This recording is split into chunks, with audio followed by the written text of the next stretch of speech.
할렐루야. 주님의 은혜가 오늘도 여러분의 삶 가운데 가득하시기를 주의 이름으로 축원을 드립니다. 자, 이제 마태복음 15장 우리가 천천히 그냥 구절구절 좀 자세히 설명을 좀 나누면서 은혜를 나누고 있습니다. 왜냐하면 이 중요한 것이 복음서의 제일 처음이기도 하고, 마태가 세리였지 않습니까? 세리였는데 돈 세던 사람이 하나님의 말씀을 기록하는 자가 되었다라니, 이게 어마어마한 변화거든요. 그러니까 우리는 이걸 좀 구체적으로 좀 진지하게, 마태를 부르신 하나님, 세관에서 그를 불러서 기쁨을 위해서 주님이 그를 찾아가 주셨고, 그가 그런 큰 은혜 가운데 성경 말씀을 기록하는 자까지 되었다라는 사실, 이건 뭐 어마어마한 사실입니다. 우리는 기록된 말씀을 읽고 듣고 배우고도 그렇게 행하는 것이 힘든 상황, 그런 세대 가운데 있는데, 마태는 아마 은혜를 많이 받긴 받았나 봐요. 자신을 불러주신 주님의 은혜가 너무나 크고 놀라워 성경을 기록하는 자까지 되었다라는 사실, 성경을 기록하는 자까지 되었다. 여호수아가 또 생각이 나죠. 그가 또 모세오경을 받았다가 자신 또 여호수아서를 기록할 만한 수준에까지 이르게 되었다. 뭐 마태랑 여호수아랑 뭐 이렇게 비교하거나 연결할 연결점이 특별히 있는 건 아니겠지만, 그래도 말씀이라는 그 맥락에서 보면 그런 또 공통점이 있지 않나 싶습니다. 자, 오늘 이 마태복음 15장이 시작이 되면서 우리가 익히 들어서 또 알고 있고 알고 있는 존재들이 등장을 합니다. 바리새인과 서기관들입니다. 근데 우리는 본문의 구조상 바리새인과 서기관들이 등장하기 전에 그 앞서 등장했던 게네사렛이라는 동네, 긴네렛이라고도 하죠. 갈릴리 호수를 얘기하는 겁니다. 디베랴 호수라고도 하고요. 똑같은 얘기들입니다. 다 갈릴리 호수를 지명하는 얘기인데, 거기 게네사렛 땅에 이르신 주님. 근데 또 그 이전에 무슨 일이 있었느냐 하면, 주님이 오병이어의 기적을 베풀고 잔뜩 먹은 사람들이 주님 왕으로 세우려고 했대. 제자들 먼저 보내고 주님이 물 위로 걸어가신 거예요. 그래서 같이 배 타고 건너오신 겁니다. 건너오신 데가 어디냐 하면 바로 게네사렛이라는 동네입니다. 그 동네에 오셔서, 그래서 34절에, 앞서 14장 34절에 게네사렛 땅에 이르니, 근데 그 땅은 어떤 땅이냐 봤더니만 그 땅이 어떻더라가 아니라 그 동네에 있는 사람들이 어떤 사람들인지를 설명을 해요. 그 사람들이 어떻게 반응을 했는지. 그래서 이 게네사렛이라는 동네가 마태복음 14장의 맨 마지막 부분에서는 이렇게 정리가 되고 있습니다. 그 동네 사람들, 그곳 사람들이라고 35절에 나와 있죠. 예수님이신 줄 알아봤다는 거예요. 상당히 중요한 겁니다. 예수님을 알아봤습니다. 이건 제가 예전에도 말씀을 드렸지만, 풍랑이 있는 바다로 걸어오시는, 물 위를 걸어오시는 주님을 보고도 제자들이 유령인가? 라고 소리를 질렀어요. 주님을 알아보지 못했다는 얘기죠. 그거와 비교하면 이 동네 사람들은 예수님인 줄을 알아봤다는 겁니다. 알아볼 수 있었다라는 얘기는 그만큼 관심이 있었다는 얘기겠죠. 그리고 집중했다는 얘기겠죠. 그리고 예수님이 저분이로구나 라고 알아보고는 그 다음 행동들이 중요합니다. 그 근방에, 그 동네 곳곳에, 동네 구석구석에다가 통지를 보냅니다. 사람들을 보내가지고 예수님이 오셨다라고 또 전통을 둡니다. 다 이 소식을 전합니다. 아주 동네 구석구석에다가 다 전합니다. 이유는 뭐냐 하면, 그렇게 예수님이 오셨다라는 소식을 전해가지고 병든 자들을 예수님한테 데리고 오려고요. 그리고 바로 그 동네 사람들은 병든 자일 뿐만 아니라 병든 자를 데리고 온 동네방네 사람들이 다 주님께로 나왔다는 겁니다. 잘 보십시오. 예수님이 누구인 줄 알았고 그걸 사람들에게 전했고, 사람들을 데리고 직접 병자며 그를 데리고 온 사람들이 예수님께로 나왔고, 그 다음에는요, 예수님의 옷자락에 한 번만 손을 대게 해달라고 간구했습니다. 자, 보십시오. 알았지요. 사람들에게 널리 알렸지요. 사람들을 데리고 왔지요. 예수님의 옷자락에 손을 대려고 했지요. 뭐 다른 거 이유가 있겠습니까? 표현 다 거두절미하고 믿음으로 반응했습니다. 다 싹 다. 게네사렛 동네에 있는 이 사람들은 바로 알아보며 그들이 그를 통지를 해가지고 알리고 데리고 와서 주님의 옷자락에 손을 대려고 했던 믿음의 사람들, 제가 왜 이걸 다시 말씀을 드리느냐 하면 어제 아침에 나눈 말씀인데, 이 사람들과는 달리 뒤에 나온 바리새인들과 서기관들의 반응입니다. 이게 완벽하게 대조가 되고 있습니다. 지금 15장이 1절부터 지금 9절까지를 이 새벽에 지금 나누고 있는데 복잡한 얘기가 아닙니다. 서기관과 바리새인들이 주님한테 나와 이야기합니다. 왜 도대체 당신 제자들은 음식물을 먹을 때 손도 안 씻고 음식물을 그냥 먹느냐? 이렇게 이제 대드는 거예요. 이건 정말 궁금해가지고 몰라서 물어보는 게 아니라 왜 우리랑은 다른 짓을 하느냐? 왜 우리가 하는 걸 니들 안 하느냐? 꼬투리 잡으려고 하는 거죠. 그런데 거기 기준으로 세운 게 뭐죠? 왜 안 하느냐라고 할 때 기준으로 세운 게 뭐냐면 바로 장로들의 전통입니다. 이 전통으로 하나님의 계명을 범하느냐라고 3절에 대답을 하고 있지만 2절에 바로 당신의 제자들이 어찌하여 장로들의 전통을 범하나이까? 떡을 먹을 때에 손을 씻지 아니하나이다. 그럼 이 장로들의 전통이 뭐냐 하면 내용은요, 어떤 내용이죠? 음식을 먹을 때 손을 씻지 않는 것.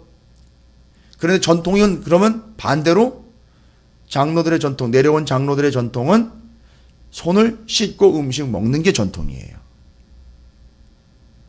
그럼 장로들의 전통이라는 게 뭘까요? 구약 성경에 어디에도 장로들의 전통을 지켜라라고 이야기한 적은 없습니다. 구약 성경이에요. 그럼 이 장로들의 전통은 나중에 생긴 겁니다. 자, 이제 구체적으로 좀 설명드리면 음식물을 먹을 때, 모든 음식물을 먹을 때 손을 씻고 먹어라. 이건 율법에 나와 있는 게 아니고 자기들이 무엇을 근거로 이 율법을 만들어냈느냐면 율법이라고도 하지 않고 전통을 만들어냈는데 어디에 근거냐 하면 출애굽기 30장과 신명기 21장에 나와 있는 제사장들이 제사를 드릴 때에는요 반드시 자기가 자기 손을 씻어야 되거든요. 부정하게 할 수 없으니 이 제사장들이 손을 씻는 이 행위를 이 바리새인과 서기관들이 어떻게 해버렸느냐 하면 발전을 시켜버렸습니다.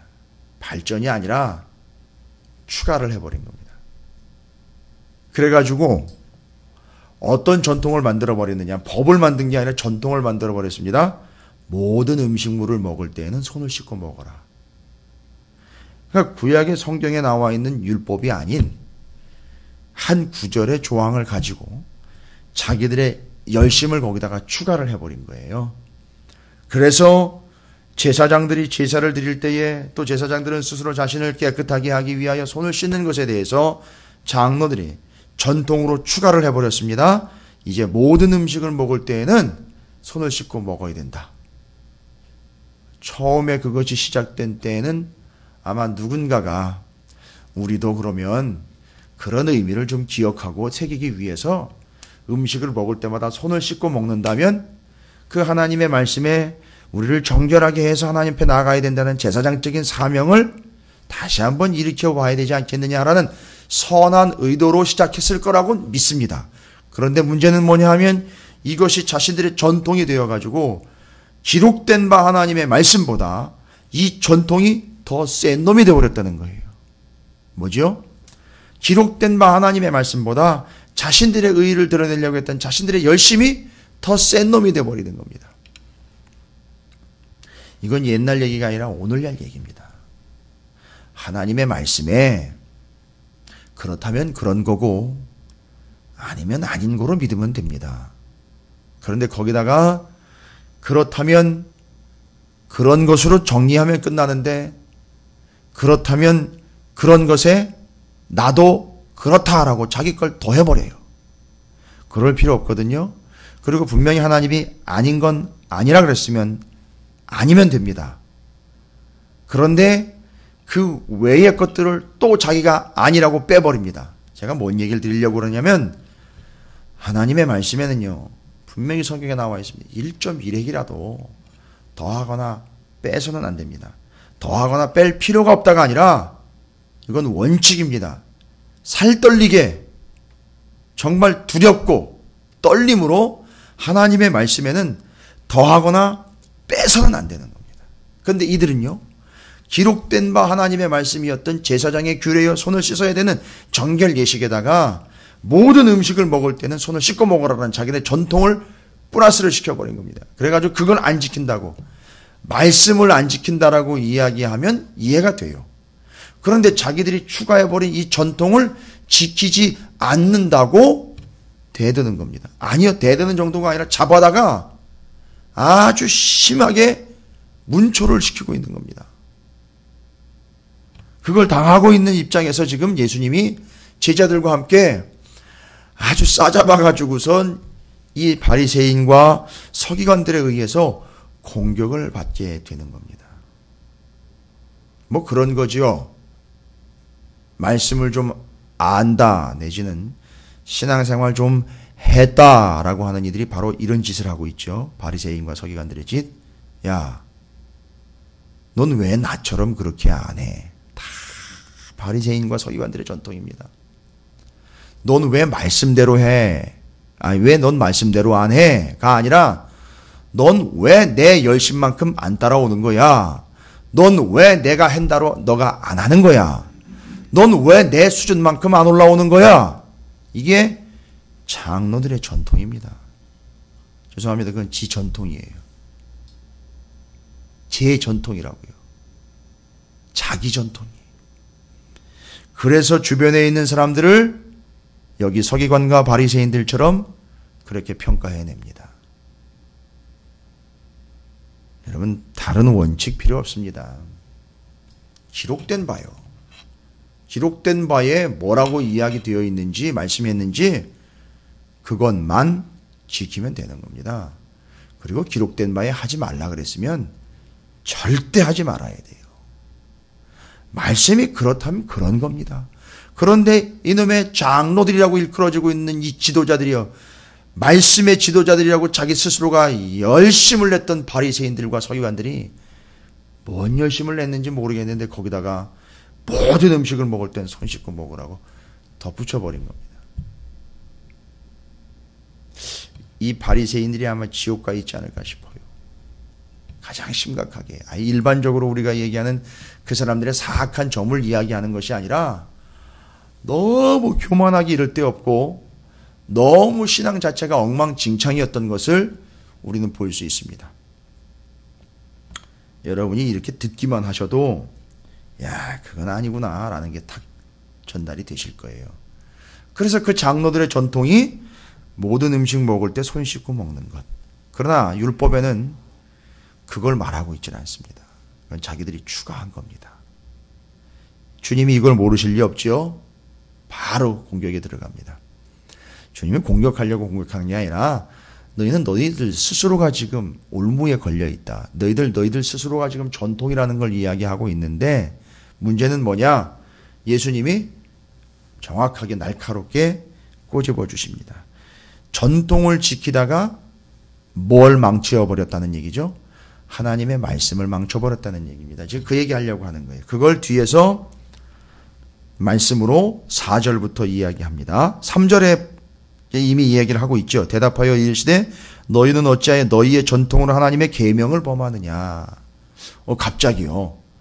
그렇게 대드는 바리새인과 서기관들에게 대해서 주님이 얘기하십니다. 너희는 우찌게 그렇게 전통 지킨다 그러면서 전통은 열심히 지키면서 진작 하나님의 말씀은 그렇게 또 아주 무시를 하면서 살아가고 있느냐.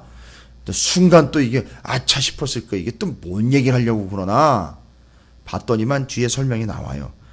하나님이 이르시되, 주님의 얘기입니다. 이건 말씀을 얘기하는 거죠. 하나님이 이르시되 내 부모를 공경하라 하시고, 이건 이미 우리가 계명과 모세오경에 나와 있는 율법을 다 이야기하는 겁니다. 또 아버지나 어머니를 비방하는 자는 반드시 죽임을 당하리라 하셨거든. 다 말씀에 나와 있는 거네요.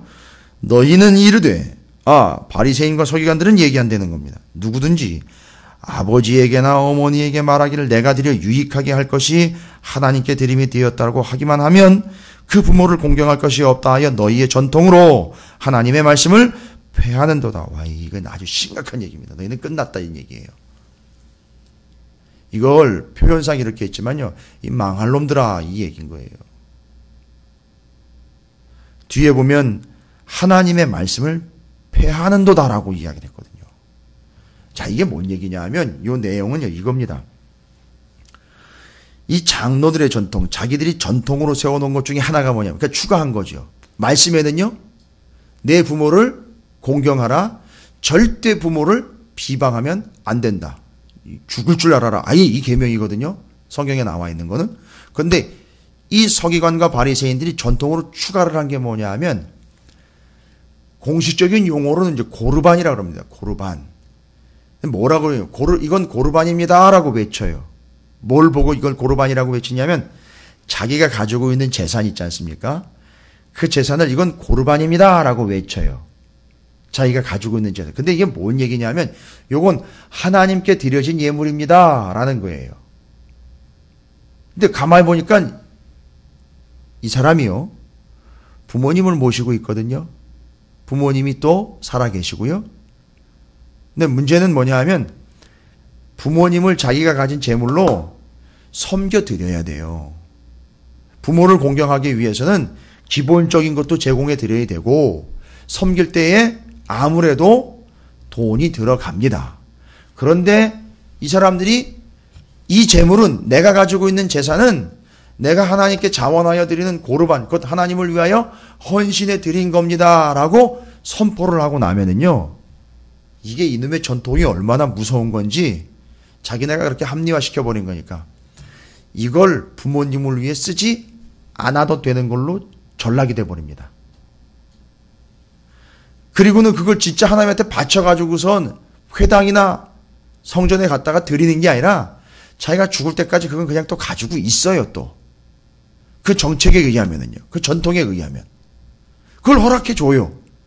그러니까 이제 예수님이 얘기하는 겁니다. 야, 너는 지금 네 눈앞에 있는 부모님을 계명에 의해서 반드시 공경하라고 그러는데, 너는 네가 가진 네 단돈 한 푼도 희생을 안 해가지고 그걸 하나님 앞에 드렸다는 핑계로 부모님은 제대로 봉양도 안 하고 있고, 찌질 때도 제대로 챙기지 않고 있고, 섬기지도 않고 있다. 자, 생각해보자. 너는 전통을 지킨다고 하고 있는데 정작 부모는 공경하지 않고 있으니 너는 전통을 지키면서 하나님의 계명은 어기고 있는 아주 패역한 놈이다 라고 이야기를 하고 있는 거예요. 이게 고르반이라는 제도에 대한 얘기입니다.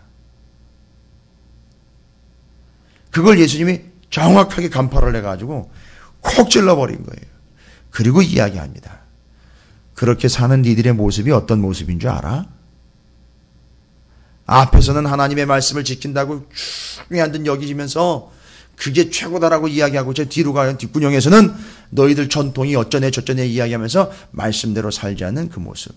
그게 이제 다 정리가 된 겁니다. 그래서 이야기합니다. 7절, 8절, 9절이 그런 바리새인과 서기관들을 정리합니다. 뭐라고 말씀하십니까? 외식하는 자들아, 이사야가 너희에게 관하여 잘 예언하였도다. 예, 역시 예수님이에요. 기록된 바를 전통으로 바꾸어가지고 니들의 열심을 챙겨가지고 니들 의나 드러내려고 하는 너희들, 이사야 선지자가 아주 너희들에게 정확하게 기록했다는 거죠. 역시 말씀으로 얘기를 하십니다. 뭐라고 얘기했느냐? 이 백성이 입술로는 나를 공경하되 부모님 공경 얘기를 딱 빗대가지고, 여러분 부모님 공경하는 게 바로 이 10계명에 분명히 나와 있는 거 아닙니까?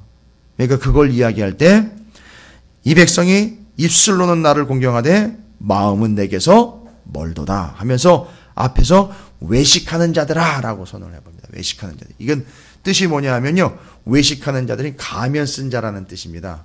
왜 가면을 쓰느냐 하면 연극하려고요. 연극 배우들이 중국의 예를 들자면 경극 같은 거 있지 않습니까? 이렇게 분장을 아주 진하게 해가지고 마스크 쓰고 가면 쓰는 것처럼. 요 당시에도 연극이 유행을 했거든요. 연극할 때 배우들이 가면을 쓰고 나옵니다. 가면 쓰고 연극한다는 뜻입니다. 이게 외식한다라는 게. 그 뜻이에요. 그러니까 아주 예수님이요, 신랄하게 비판하는 겁니다. 아주 그냥 혹독하게 비판해. 니들은 연극하는 놈들이야 라고 아예 그렇게 얘기를 해버립니다. 그리고 입술로는 나를 공경하는데 마음에서는 멀었다. 그리고 9절에 또 얘기하죠. 사람의 계명으로 교훈을 삼아 가르치니 나를 헛되이 경배하는도다. 답이 다 나와버렸습니다. 뭐죠? 바로 이들 바리새인과 서기관들의 특징은 뭐냐면 기록된 바대로 가지 않고 소위 말하면 기록된 바를 자기들의 열심으로 오히려 추락시켜버리고 있는 아주 패역한 무리다라고 이야기합니다. 외식하는 자, 연기자, 소위 말하면 자 이런 사람들 다 그 전통을 따라서 자기들의 경험이, 자기들의 생각, 자기들의 의가 전통이 되어버린 사람들 아닙니까? 뭐죠? 겉과 속이 다른 사람이에요. 얘기하자면 그겁니다. 앞에서는 은혜를 받았다고 막 난리가 나는데 정작 행동 하나하나 하는 걸 보면 그건 은혜 받은 게 아니에요. 뭔지 다 나오죠? 자기 의를 드러내려고요. 은혜를 막 받았다고 그럽니다. 맨 마지막에 뭐라 그런지 아십니까? 아우 나도 그렇게 했는데 이렇게 하는 사람들. 그리고 겉하고 속이 달라요. 겉으로는 웃으면서 막 해내지만 속에서는요 그게 아닌 거죠. 앞에서 하는 얘기하고 뒤에서 하는 얘기하고 다릅니다. 지금 예수님이 그걸 지적해. 서기관과 바리새인들 너희가 말씀은 오히려 버려버리고 너희의 전통 너희의 열심만 지금 드러내놓고 있는 것 아니냐. 이 외식하는 자들아, 연극하는 자들아. 그러니까 신앙생활을요 배우가 되어서 연극으로 꾸며내고 있는 겁니다. 장로의 역할, 목사의 역할, 권사, 집사, 성도의 역할을 아주 능숙하게 가면 써서 연기자처럼 잘 연기하는 거죠. 근데 주님은요 그걸 거두어서 보신다는 거죠. 그리고 얘기하시잖아요. 야 연극하냐? 이렇게 얘기하시네요. 너 지금 연극하냐? 무서운 얘기죠. 김 목사 너가 강대상에서 그렇게 설교하고 있는데 너 연극하는 거야? 이렇게 치고 들어오신다는 거예요. 열심히 예배드리고 있는데 주방에서 봉사하고 있는데 청소하고 있는데 헌신하고 있는데 직분자로서 감당하고 있는데 주님이 오셔가지고 그런데 넌 뭔 연극을 그렇게 심하게 하냐? 이렇게 물어보면 끝난다는 겁니다. 자 그러면 다른 거 없죠. 오늘 말씀에서는 이겁니다. 우리가 연극하지 않는 삶 어떤 삶일까요? 바리새인들처럼 외식하지 않는 거 어떤 삶일까요? 여기는 원칙이 딱 하나입니다. 기록된 바 하나님의 말씀대로만 그렇다면 그렇고 아니면 아닌 걸로 정확하게 정리하면 그냥 끝나버리는 겁니다. 거기에다가 뭐 이러니 저러니 내 얘기, 내 생각, 내 경험, 내 전통 이런 것 덧붙일 필요 없이 하나님이 그렇다면 그렇게 가는 거고 아니면 하지 말아야 되는 겁니다. 그게 외식하지 않고 연극하지 않는 거죠. 바리새인과 서기관들처럼 그렇게 연극하는 신앙 되지 않는 거라는 겁니다. 오늘 주님은 우리에게 이야기하십니다. 기록된 바, 전통이고 뭐고 추가되고 플러스 되는 거 그런 거 말고 그냥 원래 성경의 율법과 선지자에 뭐라고 얘기하더냐 그거 기록된 바대로 가라는 거예요. 그러니까 이제 답이 다 나왔어요.